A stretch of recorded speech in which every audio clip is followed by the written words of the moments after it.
sobrang positive nito mga kapiksi kasi nasa inyo yung energy ng blessings. Yeah. I-mind nyo na to guys, blessings, pagpapala, kasaganaan, no? So, naliliwanagan yung landas nyo towards new direction mga kapigsi. Nagkakaroon ng bagong pag-asa, nagkakaroon ng mga bagong pagkakataon para maging maliwanag yung inyong buhay mga kapigsi. For some of you, maaaring may mga stress na pinagdadaanan kayo, kagaya nung lumabas kanina, itong mga negative emotions nyo. Alright, pero lilipas din itong mga kapiksi and ma-overcome nyo itong mga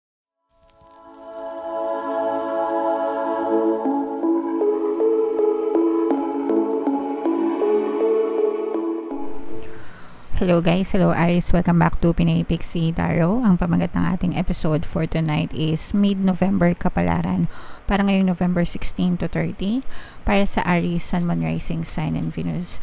General reading lang guys, pwede mag-resonate, pwedeng hindi, combination ng positive and negative energy mga kapiksi. Comment down below guys if feeling nyo naka-resonate kayo sa mga messages para sa inyo. So unahin natin itong deck na to, tingnan natin kung anong mga mensahe para sa inyo ngayong November 16 to 30 guys. So we have the anguish energy, we have the meander or meander, sorry hindi ko alam kung paano i-pronounce, and we also have the moon energy para sa inyo guys. So eto guys, napaka ganda ng mga mensahe sa inyo dito sa mga cards na to kasi this is more on your emotions guys, and your emotions definitely affect your reality. You need to understand mga kapiksi na yung emosyon natin palagi yan sumusunod sa ating pattern of thoughts. Pag maganda yung iniisip natin, ibig sabihin maganda yung nararamdaman natin, di ba? And then kapag malungkot yung iniisip natin, syempre malungkot din yung nararamdaman natin. And what we vibrate energetically through our emotions, yun yung na-attract natin sa buhay natin. So for some of you, unang-una may mga negative emotions yung iba sa inyo with this anguish energy, so you have to use them as feedback mga kapiksi, no? Kung baga gamitin mo siya as feedback, bakit pangit yung nararamdaman ko, bakit masama, hindi maganda yung nararamdaman ko. Ask yourself, what am I thinking? Anong iniisip ko? Bakit ganito yung nararamdaman ko? Nag-iisip ba ako ng problema? Bakit ako nag-iisip ng problema? Anong mapapala ko pag inisip ko tong mga problema na to? Diba? It will only bring the worst of your situation kapag palagi nyong inisip yung mga negative na circumstances sa buhay nyo. Okay? Kasi hindi yun matatapos. Endless cycle yun mga kapiksi. Your thoughts, your emotions influence your vibration, and it attracts the same type of energy, vibration sa buhay nyo. So, ask yourself, bakit mo iniisip yung mga problema? Anong mapapala mo pag nag-isip ka ng problema? Mas stress ka lang, lalo ka lang magwo-worry, yung iba madedepress, tataas lang yung anxiety levels mo, tapos lalo mo siyang ma-attract sa buhay mo. Does it bring you good? Makakabuti ba yun para sa'yo? Hindi, di ba? So, bakit? Bakit mo siya iisipin? Alright? Whereas, nasa isip mo lang siya, pwede ka naman mag-isip ng kabaligtaran ng problema na meron ka. Okay? So, if meron kang problema sa pera, isipin mo yung kabaligtaran ng problema mo sa pera. Isipin mo na marami kang pera, isipin mo na palagi ka nagkakapera, isipin mo na ang bilis-bilis lang dumating ng pera sa'yo. Okay? And nakakagaan ng pakiramdam unang-una pag inisip mo na marami kang pera kahit hindi totoo, di ba? Kahit hindi totoong marami kang pera, pero pag naisip mo na marami kang pera, gumagaan unti-unti yung iyong pakiramdam. Okay? And kapag ka gumaan na unti-unti yung pakiramdam mo, unti-unti din mapapansin mo na gumagaan din yung sitwasyon mo, yung circumstance mo sa buhay. Okay? So, wag kayo masyadong magpa-apekto sa negative emotions nyo. Instead, mag-focus kayo dun sa gusto nyo, dun sa desire nyo, para unti-unting gumaan yung buhay nyo towards your desires. Okay? And eto mga kapiksi, ibig sabihin nito, magdahan-dahan tayo, no? Wag tayo masyadong maging atat, enjoy natin yung process, enjoy natin yung ating buhay, mga kapiksi. Okay? Hindi lahat ng bagay ay nakukuha sa madalian. Hindi lahat ng bagay ay instant, no? Depende yan.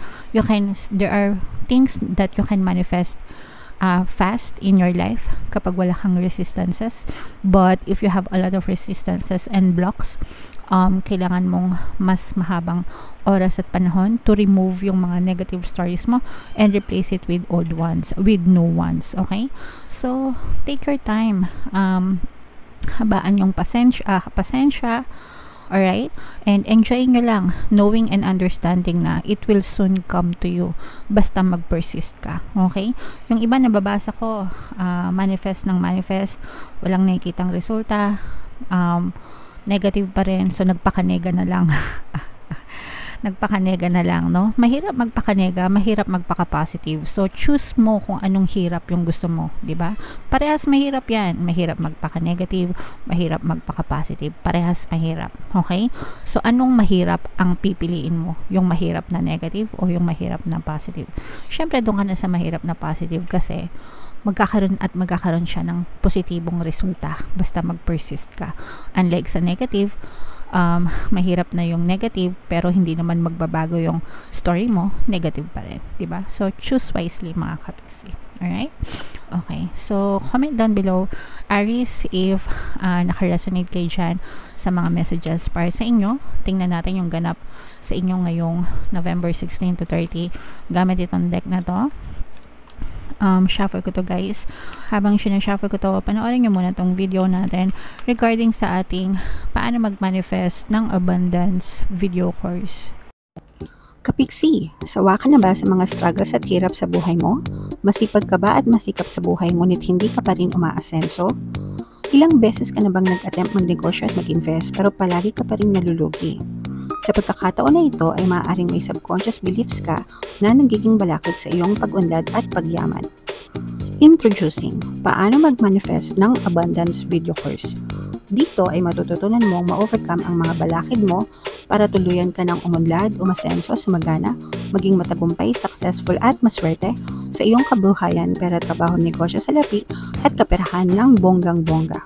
Dali, mag-send na ng email sa pinoypixie@gmail.com at simulan na ang iyong pagyaman ngayon. Alright, so gusto mo bang yumaman, kapiksi? Kung gusto mong yumaman, umunlad at umasenso ng bonggang-bongga, mag-avail ka na ng course, guys, kasi sobrang ganda talaga niyan. And good news, no, dahil malapit nang Pasko, extended yung ating sale until November 30, mga kapiksi. Magbibigyan ko ng 10% discount sa lahat na mag-avail ng course, kaya mag-avail na kayo, guys. Meron din tayong email coaching, manifest your desires using the law of attraction. If meron kayong mga specific na gusto nyong i-manifest, pwedeng love and relationship, pwedeng money or career, mga kapiksi, pwede kayong magpabook ng email coaching session with me. Mag-send lang kayo, guys, ng email sa pinoypixie@gmail.com. Alright? So, Aries, kayo ay na-represent ng King of Wands sa ating spread. Sobrang positive nito, mga kapiksi, kasi nasa inyo yung energy ng blessings. Yeah.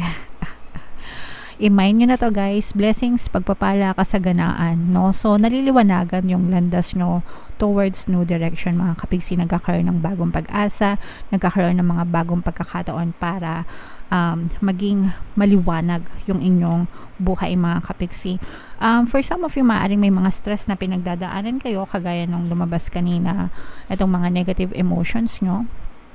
Alright, pero lilipas din itong mga kapiksi and ma-overcome nyo itong mga stress na to dahil yan sa mga problema na paulit-ulit na iniisip nyo, mga kapiksi. Pero mapagtatagumpayan nyo siya, ma-overcome nyo successfully. Ibig sabihin, malalampasan nyo yung mga problema na pinagdadaanan nyo, guys. Alright? And there are other opportunities, mga new opportunities, guys. New beginnings, new hope in terms of love, in terms of kabuhayan, ganyan. Maaring may mga bagong opportunity. For some of you, guys, I'm sensing na maaring may makilala ka na someone. Pwedeng lover or partner or specific person na magsisilbing liwanag, no? Kumbaga, let's say for example, nasa dilim ka, puro problema ka, pero pag nakilala mo itong someone na to, para siyang Meralco. Magdadala ng liwanag sa buhay nyo, mga kapiksi, para siyang light bulb, ganyan.